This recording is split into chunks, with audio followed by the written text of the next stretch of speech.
I stood in the hospital room after my emergency surgery, alone, staring at my phone with 43 unread messages in the family group chat about my cousin's baby shower happening that same weekend. And not a single person had asked how my surgery went, not one. These were the same people I'd given thousands of dollars to when they needed help. The same people whose kids I babysat for free, whose cars I'd co-signed, whose problems I'd solved at 2 a.m. And as I lay there in a hospital gown with N4 in my arm realizing nobody was coming, something inside me didn't break, it hardened. Because I understood in that moment that I'd spent 15 years being everyone's solution while teaching them. I didn't need anything, and now I was going to teach them a very different lesson about what happens when the person you take for granted stops giving. Let me take you back to who I was before that hospital room, before the surgery, before I finally woke up. I'm the oldest of 5 kids raised by a single mom who worked doubles at a nursing home, and from the time I was 12, I was the backup parent. Making dinner for my siblings, helping with homework, managing the chaos while mom tried to keep us fed and housed. I learned early that my needs came last, that being dependable meant being invisible, that love was measured by what you did for people, not what they did for you. I got a full scholarship to community college, worked full-time while taking classes, and by 23, I had a good job in medical billing, making $48,000 a year, not rich, but stable, more money than anyone in my family had ever made, and immediately everyone needed help. My brother needed $5,000 for a car so he could get to work. I gave it to him. He totaled it 3 months later and never paid me back. My sister needed $3,000 for rent when she got evicted. I paid it. She spent the next month posting Instagram photos from bars and concerts. My mom needed help with her mortgage. I sent her $600 a month for 2 years.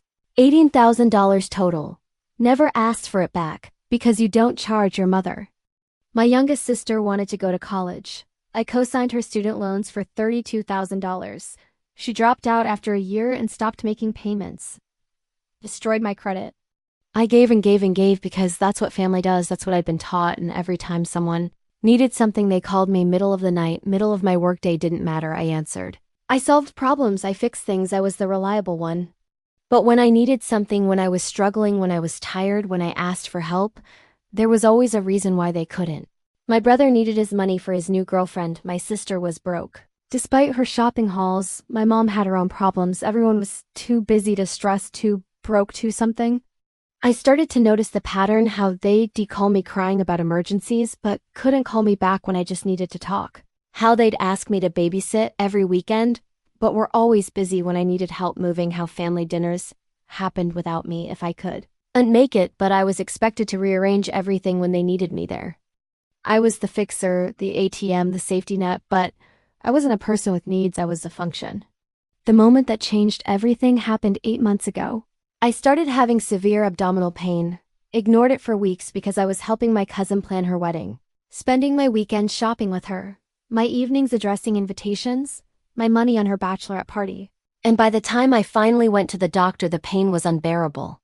They found a massive ovarian cyst that had ruptured. I needed emergency surgery. I called my mom from the told her what was happening, asked if she could come. She said she was watching my sister's kids and couldn't find a replacement. I called my siblings one by one. My brother was at work and couldn't leave. One sister was out of town. The other didn't answer. I called my cousin whose wedding I'd poured money into. She said she was stressed about the wedding and couldn't handle hospital energy right now. I went into surgery alone, woke up alone, spent 2 nights in the hospital with visits only from nurses. And while I was lying there in pain, my family group chat was blowing up about my other cousin's baby shower that weekend, who was bringing what time everyone was meeting, whether they should go in on a group gift. 43 messages. Not one asking about me. I was released on a Friday. Took an Uber home because nobody could pick me up. Walked into my empty apartment with surgical wounds and prescriptions and strict orders not to lift anything heavy. And I just sat on my couch and cried, not from physical pain but from the devastating clarity that I had trained my family to treat me like I was inexhaustible, like I didn't have limits or needs or breaking points, and they'd learned that lesson perfectly. I didn't text the group chat, didn't call anyone, didn't say anything about being hurt or disappointed. I just stopped answering calls right away, stopped saying yes automatically, stopped volunteering to help, stopped being available. And at first they didn't notice because they didn't need anything that week. 2 weeks later, my brother called. Needed money for car insurance, $300. I said I couldn't help. He sounded shocked. What do you mean you can't help? You always help, and I said, I just had surgery and nobody helped me. I'm recovering and managing my own expenses. He got defensive. I had to work, you know that. And it's just $300, you have a good job. And I said, so do you figure it out? And hung up. My sister called the next day, needed babysitting that weekend. I said no. She got upset. I never ask you for anything. Which was insane because she asked me constantly, I said. I'm still recovering from surgery. And she said, that was 2 weeks ago, you're fine now, right? Like major surgery is a cold you get over in a weekend. I said no again and she called me selfish and hung up. Then my mom called. She'd heard I was being difficult, refusing to help family. What was wrong with me? Had I changed? I took a breath and said something I'd never said before. Mom, I had emergency surgery 3 weeks ago. I was in the hospital for 2 nights. Nobody visited, nobody called, nobody checked on me. And the day I got home, everyone was texting about a baby shower. I spent 15 years helping everyone. And when I needed help, I got excuses. So yes, I've changed. I'm not doing this anymore. Silence. Long, painful silence. Then she said, we didn't know it was that serious, you should have told us. And I almost screamed. I called you from the ER. I told you I was having emergency surgery. What part of that sounds not serious? She got quiet, tried to say she was sorry, that she'd been busy. And I said, you always busy when I need something, but I'm supposed to drop everything when you need me. That's over now. The family group chat got awkward. People noticed I wasn't responding, wasn't participating. My cousin whose wedding I'd helped plan sent me a message. Are you mad at me? You've been distant, and I replied, I had emergency surgery and you said you couldn't handle hospital energy now. I'm handling my own energy and focusing on myself. She tried to apologize, said she'd been stressed, and I just said, I understand. I hope you understand I'm also stressed and need to prioritize myself. They started talking about me. I heard through my mom saying, I'd become cold, that success had changed me, that I thought I was better than them, which was insane. Me setting boundaries after years of being used meant I thought I was better than them. But I didn't engage, didn't defend myself, just kept my distance and focused on healing. 3 months later, my brother needed a bigger favor, wanted me to co-sign a loan for a new car, $12,000. He called and asked like it was no big deal. I said absolutely not. He got angry. I've paid my bills on time. I'm responsible now. And I said, you totaled the last car I helped you buy and never paid me back, and I'm still paying your sister's student loans that you watched me co-sign. I'm not doing it. He said I was punishing him for the past and being petty. I said I was protecting myself and learning from experience. My youngest sister, the one whose loans I co-signed, graduated with a different degree from a different school using money I didn't know about. And she didn't invite me to graduation. I found out from Facebook. When I asked her about it, she said she didn't think I'd care since we weren't that close anymore. Weren't that close. I'd risked my financial future for her education, and we weren't that close.